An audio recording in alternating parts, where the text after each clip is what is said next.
Bienvenidos al Noticiero de la Bandera. Recordad que tenéis que darle a seguir al canal, activar la campanita para no perderos ningún vídeo, dejar un gran like y un comentario, es muy importante para nosotros.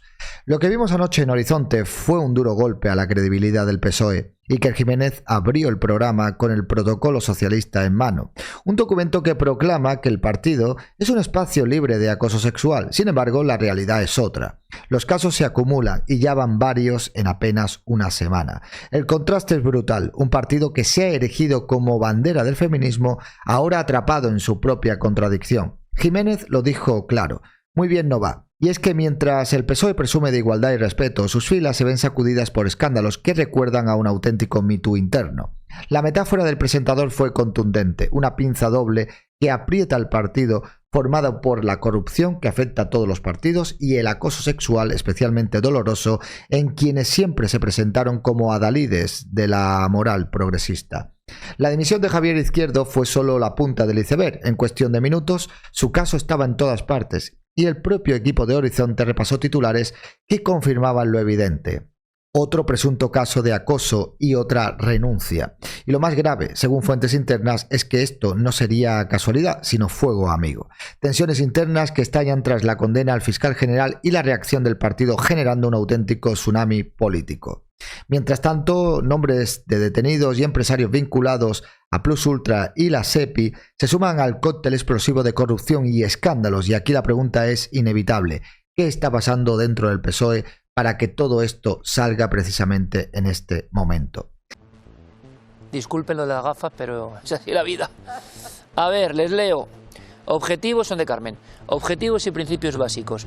Este protocolo nace de nuestro firme compromiso con la igualdad y con el claro objetivo de que el partido sea un espacio libre de acoso sexual, como expresión de violencia, en el que se respete y garantice de manera real y efectiva la plena igualdad entre sexos, así como cualquier otra conducta que comporte situaciones de acoso sexual o por razón de sexo. Yo les muestro el documento. Me quito las gafas porque si no me mareo. Muy bien no va en el aspecto de que es la última hora, creo que es el quinto caso, si no me equivoco, en esta semana, y hay quien habla de un auténtico Me Too en las filas del Partido Socialista, que ha tenido siempre la bandera del feminismo. A mí me da la impresión, lo de esta noche es tremendo, me da la impresión de que, no sé si conocen, bueno, hay una fábula sobre el cangrejo, pero es como una pinza doble, una pinza doble. Entonces, aquí hay una pinza terrible que ha cogido a su presa clarísimamente, y una pinza es la de la corrupción. Pero la corrupción la tienen todos los partidos, y la corrupción la conocemos en España desde hace siglos, por desgracia. Y la corrupción quebranta el ánimo de mucha gente, porque la gente que es honesta no le gusta que pase esto, ¿de acuerdo? Pero la otra pinza, la otra es la del acoso sexual. Digamos, la sensación de perplejidad de quienes precisamente llevan esa bandera. ¿Qué está pasando para que esto ocurra ahora mismo? Son las 11 y 14 minutos, esto es Horizonte, bienvenidos. Acaba de pasar esto, vean este tuit, por favor. Vamos a verlo, Javier Izquierdo, efectivamente, que decía poco menos, para resumir, que dejaba todos sus cargos, y perfecto, parece muy bien. Pero ¿qué dice la prensa que acaba de estar subiendo portadas hace pues unos 10 minutos? Pues mira, a lo mejor las pinzas las tenían que tener en el bolsillo muchos de los del PSOE. El diario.es. El diario.es pone: el PSOE anota un cuarto caso de presunto acoso sexual, ahora contra Javier Izquierdo, de la Dirección Federal. En El Español dimite el senador Javier Izquierdo, miembro de la ejecutiva del PSOE, tras otra denuncia de acoso en el partido. Dimite un miembro de la ejecutiva federal del PSOE tras un nuevo supuesto caso de acoso, publica El País. En el periódico dimite Javier Izquierdo, miembro de la ejecutiva del PSOE, tras una denuncia por acoso. Un anexo a la lista rapidísima, están viendo ya nuestros invitados. Hoy hay dos mesas muy importantes. Una mesa es lo que está pasando en la última hora, esta especie de, bueno, algunos dicen terremoto, no lo sé. Explosión. Y otra es sobre lo de las mujeres. O sea, ¿qué está pasando? Alguien habla, repito, de Me Too. Y alguien informado, me dijo esta tarde algo que me pareció interesante y quizá nuestros amigos puedan opinar. Alguien informado me dijo: Iker, nada es porque sí. Hay una cosa que se llama fuego amigo. Yo desde luego no lo sé, es lo que me ha dicho alguien. Es cuando desde dentro ocurre algo, se cruza cierto límite y entonces las fuerzas que parecían unitarias empiezan a dispararse entre ellas y el fuego amigo es francamente peligroso. Me añadían que no fue, que hablaremos también con el juez Villegas esta noche, no se lo pueden perder, la condena al fiscal general. No fue tanto eso, que también, sino la reacción posterior a esa condena. Es decir, en vez de quizá acatarla y no haber más problema, es lo que hay, la ley y la justicia es atacar de una manera, a mí me han dicho, y yo solo puedo decir esto, que ese momento generó un auténtico tsunami interno, y vaya usted a saber si esto no es a raíz de todo eso. Porque muy rápido, Carmen, titulares, por si alguien vive en el planeta Humo y viene hoy y dices, detenidos, no es de humor, pero es que es tremendo, detenidos entre ayer y hoy en las últimas 24 horas, por favor. Pues mira, una ya conocida fontanera, Leire Díez, exmilitante del PSOE, que eso dicen ahora mucho, ¿no? Es que ahora la veremos, exmilitante. no la conocemos. Era gestora de favores y desestabilización. Sí, pero solo quiénes han sido, para que sepan. Vicente Fernández, el expresidente de la Sociedad Estatal de Participaciones Industriales, de la SEPI. Anchón Alonso, que es el empresario socio de Servinávar y cercano a Santos Cerdán. Julio Martínez, dueño y fundador de la aerolínea Plus Ultra. Y el último detenido, Roberto Rosselli, director ejecutivo de la aerolínea Plus Ultra. A ver cómo lo analizamos. Y yo solo digo una cosa más, y sé que soy un cansino, pero no me voy a cansar nunca de repetirlo. Esto es una cuestión también de periodismo. Oiga, ahora todo el mundo intenta recolocarse como puede, porque los acontecimientos son los que son. Pero ustedes saben, que son seguidores del Club de Horizonte, que los que venían aquí y los que vienen aquí, desde luego tibios no han sido. Publicaron todas las cosas que están saliendo y que otra parte del periodismo acusó de ultraderecha, fango, máquina de mentiras y los más terribles calificativos entre periodistas. Yo eso es que no lo olvido. Lo voy a poner aquí como un calendario, porque esto a mí, que soy periodista y no político, sí que me interesa. Resulta que todo lo que contaban nuestros amigos, a pesar de los insultos e intentos de cerrazón y de, bueno, poco menos que amenazas en algunos casos, resulta que se está viendo que es así, que Ticaral se gasta. Siguiendo con lo acontecido en Horizonte, Eduardo Inda presenta una fotografía exclusiva. Koldo García, ex asesor de Ábalos y amigo personal, reunido nada menos que con la vicepresidenta venezolana Delcy Rodríguez en Caracas. Sí, el mismo Koldo que estuvo en aquella famosa noche de Barajas cuando Rodríguez aterrizó en España pese a tener prohibido pisar suelo europeo. La imagen no es casual. Según Inda, Koldo fue enviado por el propio gobierno de España y allí, en ese despacho oficial, se habló de petróleo. ¿Qué hace un asesor sin rango diplomático reunido con la número 2 del régimen chavista? La respuesta es obvia, porque había negociaciones turbias detrás. El programa fue más allá. Carlos Cuesta reveló informes de la Guardia Civil que apuntan a reparto de dinero procedente del crudo venezolano. Koldo, según esos datos, hablaba con Ábalos de millones mensuales con frases tan explícitas como «nos va de puta madre». Todo esto mientras organismos oficiales y ministerios miraban hacia otro lado, permitiendo la entrada de petróleo y hasta exenciones de IVA. La conclusión es clara. El PSOE no solo está atrapado en escándalos de corrupción y acoso interno, ahora también aparece vinculado a operaciones opacas con un régimen cuestionado internacionalmente, un partido que presume de transparencia y valores progresistas, pero que en la práctica se hunde en contradicciones y negocios oscuros con dictaduras, pese a ser los abanderados de la lucha contra el franquismo. Lo que vimos en Horizonte no es un simple reportaje, es la radiografía de un sistema que se cae a pedazos y que deja al PSOE como protagonista de una trama que huele a petróleo, dinero fácil, prostitución y traición a los principios que dicen defender. Una fotografía que puede tener cierta explicación quizá para lo que venga después, o quizá para Plus Ultra, o no sé bien para qué. Pero, Eduardo, estabais sacando una foto, decíamos, lo dejábamos ahí en la pausa. Efectivamente, estamos abriendo con una foto de Koldo García, del asesor y lugarteniente de José Luis Ábalos, con Delcy Rodríguez, la vicepresidenta de la República Bolivariana de Venezuela. Esa foto se produce en el despacho de Delcy Rodríguez en Caracas, se produce un año después de la célebre visita de la vicepresidenta venezolana a España, y en esa cita, a la que fue el señor García, don Koldo, enviado, mandatado por el gobierno de España, en esa cita se habló de petróleo, que ese es el siguiente capítulo que puede acabar con muchos miembros del Partido Socialista en la cárcel y o perseguidos por las ¿Por autoridades qué de los tiene Estados importancia, para quien no lo sepa? Pienso en esos jóvenes que sabes que nos ven. ¿Por qué tiene importancia esta fotografía en este momento? Bueno, porque esa fotografía, en esa reunión, insisto, se habló de petróleo. De petróleo. Pero te quiero decir, Koldo para muchos no mandaba nada y sin embargo hoy se demuestra. Hombre, si que a ti las te recibe influencias- la vicepresidenta de Maduro, de Esto Nicolás voy. Maduro, en Caracas, por algo es. Y Koldo va ahí mandatado, tal y como nos ha contado, nos ha relatado en varias de las entrevistas y de las citas que hemos tenido con él, va mandatado por el gobierno de España. Y va a hablar de negocios de petróleo. No va a hablar de las Koldo relaciones Scolari diplomáticas. está de repente No, con porque digo, recordar- vamos a ver, si hay que hablar A lo con Delsi mejor de quería cuestiones internacionalizar las diplomáticas, chistorras. va También. José Manuel Álvarez, No, el puede canciller ser. español, o va el embajador de Esto España es en lo que te Venezuela. preguntaba. El señor García, don Koldo García Izaguirre, va a Caracas a hablar con Delsi, que había protagonizado un escandalazo tremendo en España un año antes al entrar de forma ilegal en la Unión Europea, en España, en Barajas, en Madrid. Del que nos ha contado todo. Si va allí, exacto, si va allí a hablar con Esa noche con de Delcy autos, Rodríguez, es por algo, ¿no? ¿Te sorprende Bermejo? Vamos, Esa ¿te noche sorprende de Bermejo? autos, la noche de autos famosa con el espacio Schengen y demás y todo aquello que se vivió en el aeropuerto de Barajas, uno de los principales cancerberos y acompañantes de la señora Delcy fue Koldo. ¿Qué ocurrió?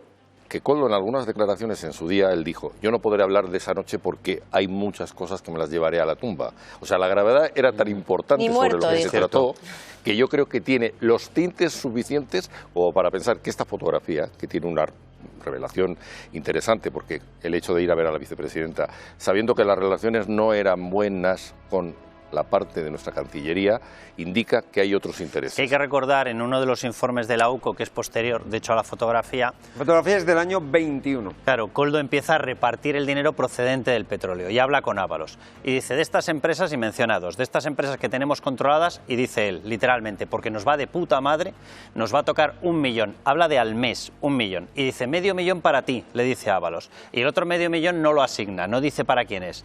Sobreentiendo que una parte debería ser para el partido, obviamente, la otra, lógicamente, digo yo que sería para él. Pero directamente de esto ya tiene cotejo la UCO y tiene el reparto del dinero con respecto, repito, solamente a dos. Pero esto va a ir conectado, lógicamente, con la trama de hidrocarburos. O sea, en la trama de hidrocarburos había dos tipos de petróleos al menos. Uno procedente de Venezuela, tiene que venir con permiso de Venezuela. Tú no sacas permiso de una narcodictadura o no sacas petróleo sin que te den ellos el permiso. Y evidentemente te lo va a controlar. El Servicio de Inteligencia Español va a tener constancia de que está entrando y te lo va a controlar el Ministerio de Interior y te lo va a controlar porque tiene que entrar, y así entraba, a través de una planificación para que no pagara el IVA. Te lo va a tener que controlar María Jesús Montero desde Hacienda, sí o sí o sí. La trama del petróleo es una de las O sea, grandísimas me que queda estáis por hablando de que explotar. esto es, ya nos sorprende plus ultra, ya nos sorprende Esto es muchas un cosas. salto Esto va a ser la SEPI. cuantitativo. En el programa Horizonte, el juez Jesús Villegas ha puesto sobre la mesa una sentencia que sacude los cimientos del poder en España. La condena al exfiscal general del Estado. Una resolución que él mismo calificó como obra maestra jurídica y que deja en evidencia lo que muchos venían señalando. La justicia, cuando se aplica con rigor, puede desnudar las debilidades de un sistema político corroído por la opacidad y los privilegios. Villegas no se anduvo con rodeos. Denunció el miedo palpable dentro del gobierno y del PSOE. Un miedo que se traduce en tensiones internas y nerviosismo.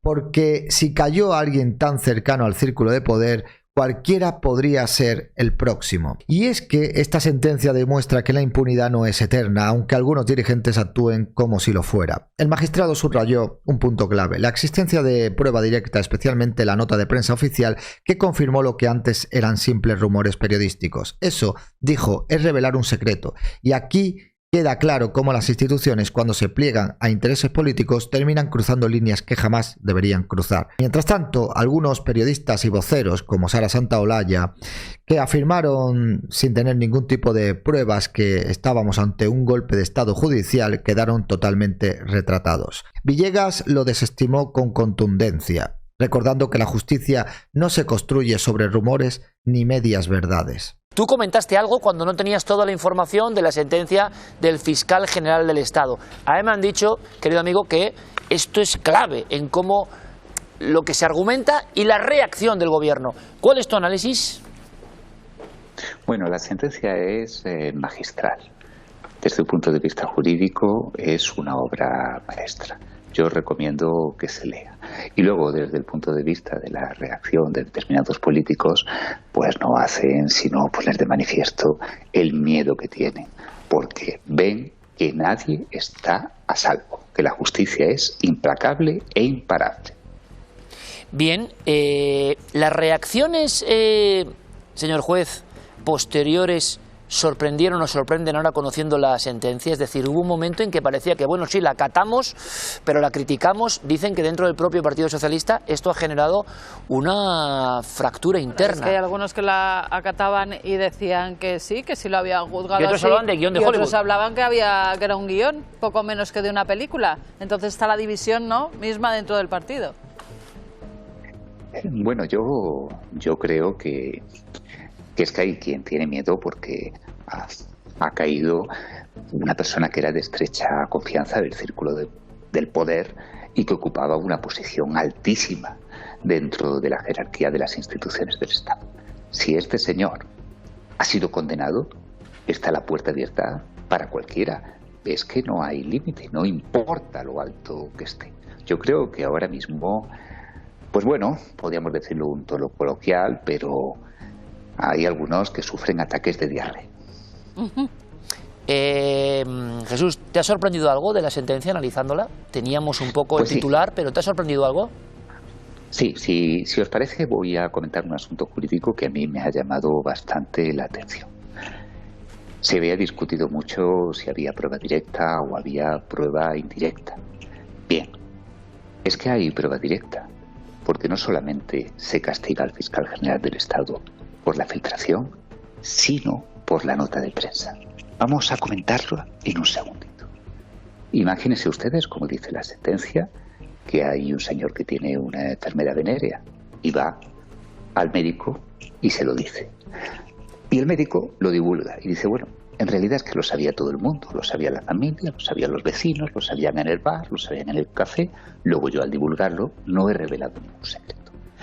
Ese es el argumento de defensa del fiscal general del Estado. Mire usted cómo yo saqué la nota de prensa, pero ya los medios habían publicado esa información antes, yo no he violado ningún secreto. Pues claro que lo he hecho, porque usted ha confirmado, ha verificado, ha dado marchamo oficial a lo que antes simplemente era una noticia periodística. Y el público, el auditorio, los sectores, pues podrían tener ciertas dudas de si eso era cierto o no. Cuando llega la Fiscalía General del Estado y lo corrobora, está añadiendo una información, está diciendo algo que desconocíamos, está dando el marchamo oficial a lo que antes era una noticia periodística, con lo cual está revelando un secreto. Y de eso hay prueba directa. No es que yo tenga una cuestión personal con algún periodista, evidentemente, de los que estuvo, que también el papel del periodismo en esta historia es muy curioso. No porque alguien, por ejemplo, de los que estaban declarando pidiese públicamente desde una cadena de la competencia que nos quitaran la publicidad a nosotros o que el gobierno actuase contra nosotros, cosa que sorprende mucho, ¿no?, unos colegas. Eso ocurrió y hay que ir a la hemeroteca. Verlos en este otro entramado también nos sorprendió, y no sé si al señor juez le sorprende el papel de algunos periodistas viendo ahora la sentencia. Bueno, algunos confiaban en que la declaración de los periodistas fuera decisiva, pero era un brindis al sol. Decía, mire usted, yo sé quién es el autor de la filtración, pero no lo voy a contar. Pues muy bien, puede usted hablar de lo que le dé la gana, pero eso no tiene ningún valor probatorio. Ahí jugaron un órdago y lo perdieron porque evidentemente los jueces no son imbéciles. No se puede tirar la piedra y esconder la mano. Si usted sabe quién es el culpable, dígalo. Si quiere quedar callado, cállese. Pero no pretenda beneficiar al reo, al acusado, al condenado, diciendo que usted conoce al autor y que se lo calla. Eso es de niños. Hay una segunda parte, hablábamos de la pinza, una cuestión que también ha sido muy importante. Se está hablando de un Me Too incluso en el Partido Socialista. Ha habido casos, siempre además, en otros partidos también. Hemos visto la cuestión también de última hora del alcalde de Algeciras, que es del Partido Popular en este caso. El presidente de Diputación de Lugo salía diciendo que era todo mentira en un primer momento, la exclusiva que daban los compañeros Nacho Abad en Código 10, y luego a las pocas ha horas dimitido. dimitía. Todo esto es muy sorprendente. Ahora, Jesús, había un caso de Javier Izquierdo, que él da un tuit donde no dice nada, solo que se aparta, pero es la prensa la que dice el PSOE anota un cuarto caso de presunto acoso sexual. Venimos del tema ni más ni menos que de Paco Salazar. Es decir, la sensación no es la misma en el sentido de cascada de acontecimientos. Y tú eres un experto en este campo. Ahora tenemos a 4 maravillosas mujeres que nos van a contar su experiencia y cómo lo ven y cómo lo analizan. Pero, señor juez, ¿es normal esto que está ocurriendo? ¿Cómo lo valoras tú como experto en violencia de género? Bien, antes de nada, como decimos siempre, hay que respetar la presunción de inocencia. No sabemos si estos señores son culpables o inocentes, hay que dejar que la maquinaria de la justicia ruede. Pero 2 observaciones solamente. Una de ellas, que se trata de hechos muy graves. Y aquí la clave está en si efectivamente dentro del PSOE, dentro de la organización, tuvieron conocimiento de eso y lo taparon. Eso sería muy grave. Y luego ya entrando en consideraciones más de tipo psicológico, si me preguntáis por mi experiencia, fijaos que son comportamientos nauseabundos, son comportamientos porcinos, de cerdos, asquerosos. Pero, ¿qué es lo que revela? ¿Revela una libido desatada? Tal vez, pero sobre todo revela un deseo de poder, de dominación, de sumisión. Antes que una cuestión sexual, es una cuestión de personalidad autoritaria, de espíritu dictatorial, de una organización tóxica donde los que están por encima se creen que pueden humillar y subyugar a sus subordinados. Ahí veo yo el verdadero problema. Para cerrar el programa de Iker Jiménez, Horizonte, la periodista Beatriz Talegón no pudo contener las lágrimas al hablar de los últimos casos del presunto acoso sexual dentro del PSOE. Lo que debía ser un debate sobre un tema grave terminó convertido en un espectáculo emocional, donde se mezclaron denuncias, acusaciones y lágrimas en directo. Talegón calificó los detalles conocidos como vomitivos y denunció que sectores del partido estarían utilizando a las víctimas como arma política para sus guerras internas. Lo más llamativo es que, pese a la cascada de escándalos, apenas una denuncia formal ha llegado a la Fiscalía. El resto, silencio absoluto. Casualidad, difícil de creer. Dentro del PSOE, según Talegón, nadie se mueve, nadie da la cara. El miedo y las tensiones internas parecen ser la norma, mientras se habla de dobles vidas y dinámicas de poder en el Congreso.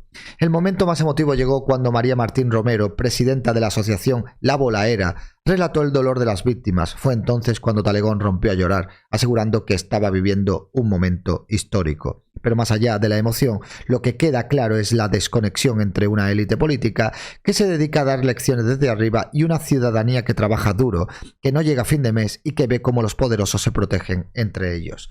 Lo que vimos en televisión no fue solo un debate, fue el reflejo de un partido atrapado en sus propias contradicciones, incapaz de afrontar con transparencia los escándalos que lo rodean. Mientras tanto, las víctimas siguen esperando justicia y los ciudadanos siguen pagando el precio de una clase política más preocupada por su imagen que por resolver los problemas reales de los españoles. Bea Talegón, que se ha arrancado un par de ocasiones en las últimas semanas a contar lo que ella ha vivido. ¿Qué está pasando en este Me Too? ¿Qué está pasando y qué puede pasar? ¿Qué está ocurriendo? ¿Cuál es tu primera valoración? Pues más allá del estupor que nos causa conocer los detalles tan vomitivos, dicho por ellos, me parece que, yendo por donde señalaba María, lo de la teoría de la conspiración, hasta para cargarse a Sánchez están siendo machistas. Ojo, porque están usando estas situaciones de mujeres que se llevaban dando años. Y ojo, que se dan en todos los territorios y en todas las federaciones del partido, porque lo sabe todo el mundo, y están haciendo detonar puntos concretos donde saben que están tocando a figuras que a Sánchez le molestan, porque no van a salir de otros territorios, porque los que son de la cuerda de estos que están tirando por detrás en esta caída y en este golpe, porque además tú ves las fechas de cuando pasan las cosas y ahora parece ser que tienen una avalancha de demandas y que no lo pueden gestionar. Y oh sorpresa, también aparece un comunicado del PRI de México para acusar a Pedro desde fuera de que se está cargando la Internacional Socialista porque parece que le gusta bailar flamenco. Está todo muy bien medido, muy bien medido. Por lo tanto, a mí, que me parece muy bien que todo esto se destape y que todo el mundo, pero lo que me parece lamentable es la visión de fondo. Están usando a mujeres víctimas de toda esa mierda que ellos generan y están seleccionando muy bien a cuáles vuelven a utilizar para cargarse a Sánchez. ¿Me quieres decir que hay un sitio con unos dosieres que se conocían y Absolutamente. que dormían desde el sueño dentro de los están justos, sacando. cosa que es igualmente vomitivo, si me decís. Es que es Tú tienes doblemente esto, machista. no ha recorrido el circuito para que esa mujer sea... Y lo guardamos ahí... que- Bueno, es que están incumpliendo todos y cada uno de los puntos que en este dossier se decían. Los tipos de acoso que eran, cómo enseguida tenían que tramitar esas denuncias, cómo enseguida tenían que actuar, cómo tenían que apartar al acosador. Se han saltado absolutamente todos. Yo no sé para qué hacen esto. Papel Pues mojado. Sí. porque hay una omertá en realidad. Esto lo hacen de cara a la galería, pero dentro del partido no se mueve ni Dios. Y de hecho, cuando el otro día estábamos viendo el programa de los compañeros de Código 10, Sí. a mí me llamaba mucho la atención porque daban en un momento a entender que iba a salir una víctima dando la cara, que luego era por el tema del cenio, pero yo decía, no me lo creo. No me creo que haya una militante en activo del Partido Socialista que salga a dar la cara. Y ojo, porque de todos estos escándalos, hasta ahora solo hay una señora que ha puesto una denuncia en Fiscalía, que es la de Torremolinos, y la que está dando la cara. Y yo, ateniéndome a la coherencia de mi discurso, igual que con Elisa Moilá, esta señora sí está haciendo lo que se tiene que hacer. Las demás, que vayan a la A ver, Fiscalía y Bea, hagan lo mismo. para que me haga una idea, pasar, Bea, en cualquier momento, que hay una cosa que está clara desde la remota antigüedad, que es el fino instinto de la mujer desde las cavernas, ¿eh? O sea, la visión un poco periférica y que se adelanta. Vale, os pregunto, si esto pasa en una semana, ¿qué puede venir en los próximos días, fechas? ¿Qué está pasando ahí dentro con estos casos? Lo que esté pasando ahí dentro, me imagino que, como decía Irene, tiene que haber mucho miedo, tiene que haber mucho sudor tenso, Frío. porque todo el mundo conoce, ya no estamos hablando solamente de esta actitud totalitaria, porque como muy bien decía el juez Villegas antes, esto es la representación del totalitarismo. Y ojo, cuidado, que aquí estamos hablando de mujeres, pero hay un sector muy potente, y Lucía seguro que lo sabe, María también, que es el sector gay. Que hay muchos Gay porque lesbianas no meten. que aparenten- ¿Recordáis ese y momento que no en el han que salido sale del armario? el Cuidado. Víctor este, el del waterpolo, que saca una Del foto gorrito. de Del el gorrito. comité LGTBI del Partido Socialista y no había ni una mujer. Es que no se dieron ni cuenta. No se dieron ni Lo cuenta. digo porque ¿Qué poder tienen? hay un punto aquí del que no se suele hablar, que también, oye, cada uno tiene su intimidad y lo que tú quieras, pero hay nobles señores que aparentemente son hombres, maridos de familia, y luego tienen a sus efebos, y hasta aquí puedo leer. Hombre. Y esos efebos tienen mucho poder. Y muchas de las cosas que estoy diciendo, muchos saben de quién estoy hablando. Exactamente, yo De- lo tengo, todos lo Hombre, sabemos, toda hombre, la puñetera yo me lo prensa. entero. Los Hombre, white boys, hombre. Sí, que sí. precisamente el número uno sabe de lo que estoy hablando. Sí, es Y Ya. aparentemente se da una imagen, pero por detrás pasan otras cosas. Y aparte de esto, no diré las queridas, las relaciones que hay en los congresos, cuando se van de congresos, esto no solo en el PSOE, que tela marinera lo que pasa en el Congreso de los Diputados, porque ¿os acordáis cuando os dije lo ¿En de el las Congreso de los 3 Cs? Diputados? No. Por eso Mira, lo yo de conozco un caso, y diputados. no voy a dar nombre, pero no es del Partido Socialista, aunque sí de un partido que lo apoya, pero de alguien que da muchas lecciones a todo el mundo. Y yo conozco cómo su mujer llamaba para preguntar por él y cómo todos le cubrían porque él estaba realmente liándose con una asesora de otro partido de no sé qué. Uy, ya sabemos, hombre, un clásico. Y va dando lecciones. Es que y ahora, hoy, No, todo. estaba escandalizadísimo. ¿eh? Ay, sí. Ojo, cuidado, y lo digo, ojo, cuidado. Pero hombre, todo el mundo sabe quién es. Hombre. Bueno, ahora lo Menos Quien sí, quiera que- saber, quien quiera Lo saber pongo en que un papelito. sepa. Pero yo sí he sufrido Hay y he llorado muchos, con su mujer, ¿eh? Yo sí he sufrido y he llorado con su mujer, que tenía unos cuernos que no cabían por la puerta del Congreso, que todos lo sabían y miraban para otro lado. Y la muchacha llamando no sabía dónde estaba. No sabía nadie dónde estaba y lo sabía todo el mundo. Lo que se está destapando con la trama de los hidrocarburos es otro capítulo más del manual de corrupción que tanto daño le está haciendo a España. Según el informe de la UCO, empresarios ligados a Víctor de Aldama habrían destinado 1 millón de euros para comprar voluntades políticas y conseguir una licencia de hidrocarburos. Entre los nombres que aparecen está José Luis Ábalos, exministro socialista, ex mano derecha de Pedro Sánchez, que estaría disfrutando de un chalet pagado con parte de ese dinero. Los mensajes interceptados muestran un tono de absoluta impunidad. Hablan de haber pagado 1 kilo, es decir, 1 millón de euros, para asegurarse la licencia. De ese dinero se acreditan pagos por más de medio millón para la casa de la alcaldesa, casi 300.000 en transferencias directas al Dama y otros 125.000 que se sospecha fueron entregados en metálico. Todo esto mientras se daban por hechas las gestiones gracias a sus contactos en el gobierno. Pero lo más revelador es que, pese a todo ese dinero, la licencia no llegó hasta 2022, cuando Ábalos ya no estaba en el Ejecutivo. Es decir, el supuesto atajo socialista no funcionó, aunque durante meses los implicados creyeron que tenían el poder suficiente para torcer la ley. Incluso llegaron a entregar las llaves del chalet a Ábalos, convencidos de que la operación estaba cerrada. Los mensajes internos destilan frustración y desprecio, llamando al exministro con insultos y mostrando preocupación por la pérdida de su contacto en el Consejo de Ministros. El putero le llamaba. En definitiva, lo que se ve aquí es el reflejo de un sistema podrido, donde las élites políticas y empresariales se reparten favores a costa del dinero público y de la confianza de los ciudadanos. Y es un día muy intenso para la UCO, veíamos 19 registros con detenciones y esta tarde nuevo informe de la UCO, esta vez en la trama de hidrocarburos. Los agentes concluyen que emplearon 1 millón de euros en comprar voluntades de cargos públicos para conseguir una licencia de hidrocarburos. Isabel Sanz. Sí, cargos públicos como José Luis Ábalos. Mira,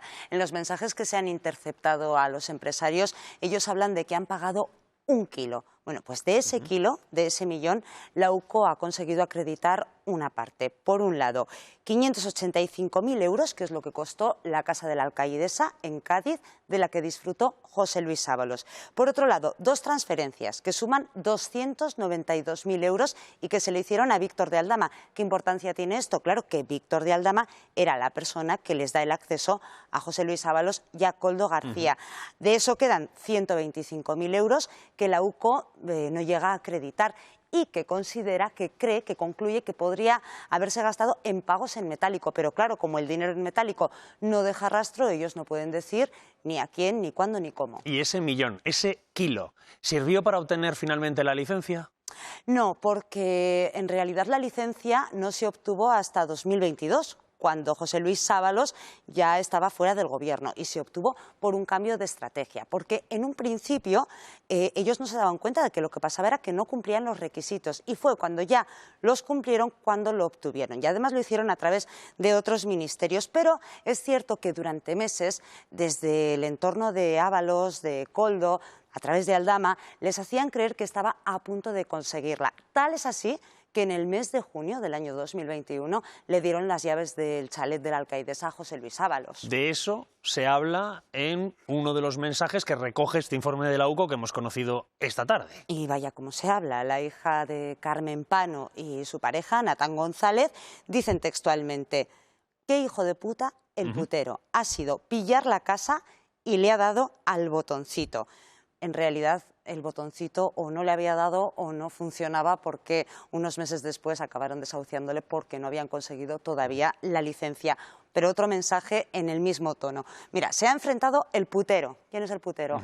José Luis Ábalos, según ellos. Eso parece. ¿Quién es el guapo? Parece que Pedro Sánchez. Se ha levantado en mitad de la reunión y delante de todos le ha mandado a tomar por el culo. Perdón por estar bueno, estamos leyendo los mensajes que vienen en el informe de la UCO, pero se referirían a la relación entre el presidente y Ábalos, pero es lo que dice Víctor de Aldama que dicen. Sí, es lo que dice. Víctor de Aldama le ha dicho a la hija de Carmen Pano y se lo ha dicho justo cuando el cese de José Luis Ábalos como ministro de Transportes. Ahí ellos además se muestran muy preocupados porque están perdiendo a su contacto dentro del ministerio, y hacen otro comentario que no está ahí, que no es tan soez, pero que tiene su aquel. Dicen: desde luego el putero podría terminar de hundir al PSOE. Bueno, son los mensajes que recoge el informe de la UCO. Recordamos este que hemos visto sobre la relación del presidente y Ábalos, de cómo le habría cesado y cómo hubiese una reunión donde hay una discusión y lo echa de la habitación. Eso es lo que dice Víctor de Aldama, que le dice a otra persona que es la hija de otra persona. Y eso es lo que recoge el informe. Es un poco lioso, pero bueno, lo acabamos de ver y los estamos leyendo. Isabel Sanz, muchas gracias.